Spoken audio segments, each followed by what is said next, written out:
પૂજ્ય દેવ સ્વામી એટલે હાલતું ચાલતું વચનામૃત.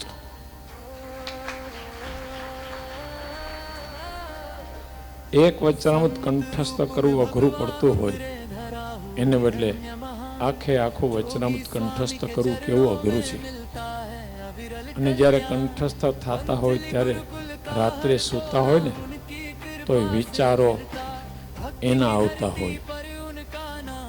તો જેણે ભગવાનમય જીવન કરી દીધું છે એવા પવિત્ર અને નિર્મળ સાધુ એટલે દેવ સ્વામી.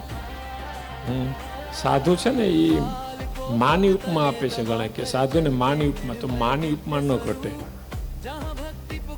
કારણ કે માં છે ને એ જીવને સુવાળે છે અને સંત છે ને એ જગાડે છે. એટલે કોઈ કવિએ સરસ લખ્યું છે, મને બહુ ગમે છે.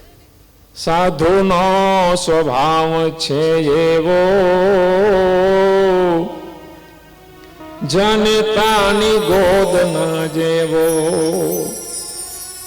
બાળકને કંઈક ભય આવે તો માના ખોળામાં જાય એટલે નિર્ભય થઈ જાય.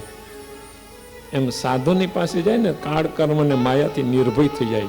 એમ જનતાની ગોદ કીધી છે. પણ કવિ કે છે જનતા કરતા એક ડગલો આગળ જોયા મેં સંત. માં કરતા એક ડાગલું સંત આગળ છે. શું કામ? કે માં સુવાળે સંત જગાડે ભેળવી દે ભગવંત.